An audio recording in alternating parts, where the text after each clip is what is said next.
So greetings and welcome back to the channel. If for the first time coming across my channel, please remember to subscribe. And if you're a return subscriber, thank you for your support. Now, today we come back to talk about slavery, the impact of slavery, how Britain, America, and the rest of Europe benefited. Before I go into the video, I would like you to take time out just to like and subscribe. So now that you've liked and subscribed, let me explain. We started this series for those who is here for the first time.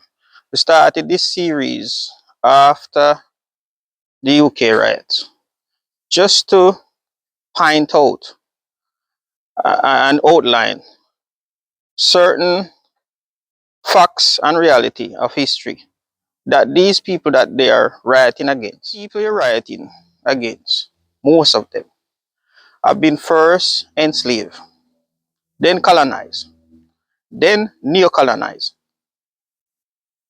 And now these former subjects have been subjected to terrible abuse. So let's watch this clip and come back and have a discussion. The transatlantic slave trade was a dark chapter in human history. It represents one of the most inhumane and brutal periods where millions of Africans were forcibly taken from their homeland. It involved the transportation of millions of Africans across the Atlantic Ocean. These individuals were captured, sold, and transported under the most horrific conditions imaginable. These forced journeys, known as the Middle Passage, were horrific. Enslaved Africans were packed tightly into ships with little room to move or breathe. Many did not survive the journey due to disease, malnutrition, and abuse. They took place over hundreds of years, from the 16th to the 19th centuries. This prolonged period saw the systematic exploitation and dehumanization of African people. European powers, including Britain, played a major role. They established and maintained the trade routes, built ships specifically for transporting enslaved people, and profited immensely from this trade. This trade followed a triangular route connecting Europe, Africa, and the Americas in a cycle of commerce and human suffering. First, manufactured goods from Europe, such as guns, textiles, and alcohol, were shipped to Africa. These goods were used to trade for enslaved Africans. African leaders and traders were often complicit in this exchange, trading their own people for European goods. Second, the enslaved Africans were shipped to the Americas. This leg of the journey was the infamous Middle Passage, where the conditions were so dire that many did not survive. There, they were forced to work on plantations. These plantations were the backbone of the colonial economy, producing vast quantities of goods. These plantations produced goods like sugar, cotton, and tobacco. These crops were labor-intensive and required a large workforce, which was provided by the enslaved Africans. Third, these raw materials were shipped back to Europe for profit. The goods produced by the enslaved labor were sold in European markets, generating immense wealth for the traders and nations involved. This system, known as the triangular trade, enriched European nations, including Britain, immensely. The wealth generated from this trade helped to fuel the Industrial Revolution and the economic growth of Europe, but it came at an unimaginable human cost. Slavery wasn't just morally abhorrent, it was an economic engine. It fueled the growth of the British Empire. The profits from the slave trade and the exploitation of enslaved Africans on plantations were vast. This wealth flowed back to Britain. This wealth wasn't just confined to a select few. It permeated British society, it financed industries, it created jobs, and it spurred consumer spending. This economic activity, built on the backs of enslaved Africans, contributed significantly to Britain's rise as a global power. One of the most significant beneficiaries of slavery was the British textile industry. Raw cotton, produced by enslaved Africans on American plantations, flooded British factories. This led to a boom in textile production. British factories churned out massive amounts of cotton cloth. These textiles were sold domestically and exported globally. The profits from this trade were enormous, turning Britain into the world's leading textile manufacturer. This success, however, came at a heavy human cost, fueled by the forced labor of enslaved Africans. Another major industry that thrived on slavery was the sugar industry. Sugar, produced on plantations in the Caribbean, became a staple in Britain. The demand for sugar was insatiable. This demand led to the establishment of vast sugar plantations worked entirely by enslaved Africans. The sugar trade generated immense wealth for British plantation owners and merchants. This wealth, however, was built on the brutal exploitation and suffering of enslaved Africans. Financing an empire's slavery and British capitalism, the profits generated from slavery didn't just benefit individuals and specific industries, they played a crucial role in financing the British Empire. The wealth poured into banking, shipping and insurance. These industries flourished, fueled by the slave trade and colonial exploitation. This economic activity provided the capital for Britain to expand its empire, build its navy, and assert its dominance on the world stage. Legacy of this period is complex, marked by both economic achievement and the brutal reality of slavery. Port cities and prosperity: Liverpool and Bristol.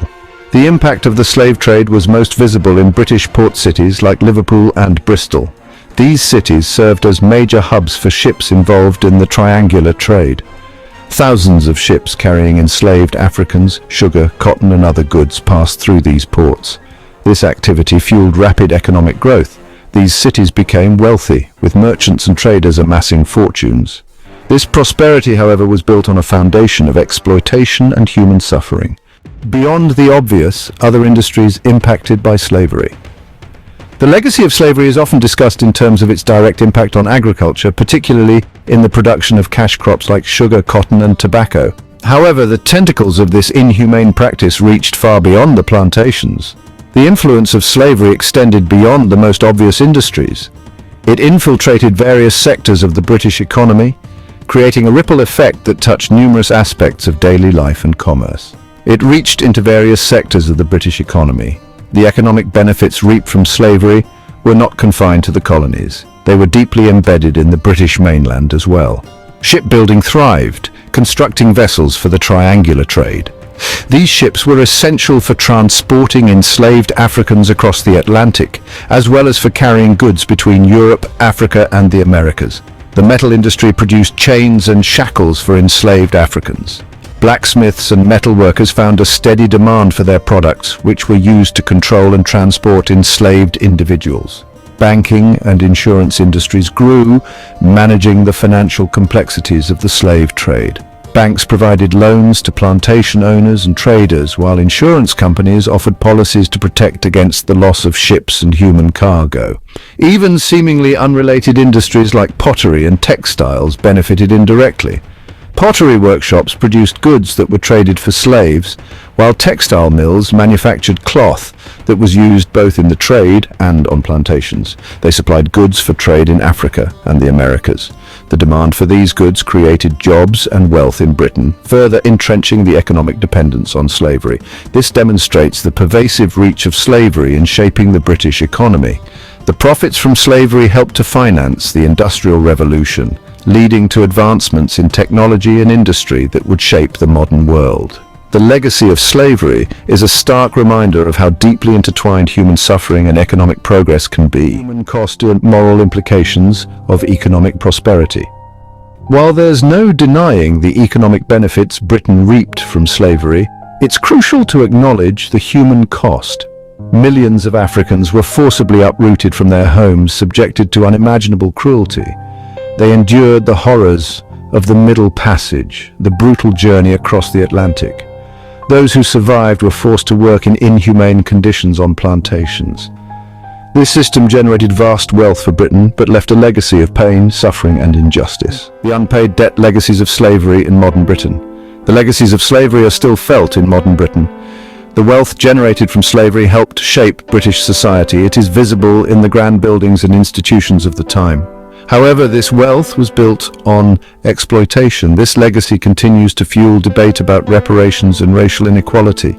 The economic disparities between different ethnic groups in Britain today are in part a result of the historical injustices of slavery. Reparations and reconciliation, addressing the past, shaping the future. The debate surrounding reparations for slavery is complex and multifaceted. It raises questions about responsibility, justice, and the lasting impacts of historical injustices. Some argue that Britain has a moral obligation to pay reparations for its role in the slave trade. Others believe that addressing present-day inequalities should take precedence. Regardless of one's stance, the conversation about reparations highlights the need to acknowledge the lasting legacy of slavery and its impact on contemporary society. Understanding the complex legacy of transatlantic slavery. The transatlantic slave trade was a horrific period. It is impossible to understand British economic history without acknowledging its role in slavery. The wealth generated from this trade helped shape Britain, from its industries to its cities. However, this wealth came at an unimaginable human cost. The legacy of slavery is complex and enduring. It serves as a reminder of the need to address historical injustices, promote equality, and work towards a more just and equitable future. After listening to that, let's address the elephant in the room. We was talking last time about reparations and how after 6 million Jews was killed in the Holocaust, Germany gave reparation to the Jews, 6 million. So now, countless millions has been perished and perpetually put into subjugation. And also, to this day, still suffering in terms of negligence by others, continuous down pressure, because this is what I call continuous down pressure. After 400 plus years, and after you've acquired so much, I believe from people for free, I believe it's time to give back. And it shouldn't be a debate. It should be mandatory that after all these times, and if you walk through the city of London and other places, see the Barclays Bank and the Lloyds Bank and those institutions that build on the back of the enslaved people, then I think it's time for you to approach it in a diplomatic way where you can make amends, compensate, appreciate that these people contribute the most to their society. So therefore, it is only right for the people to receive reparation. Anyway, thank you for watching and have a great day.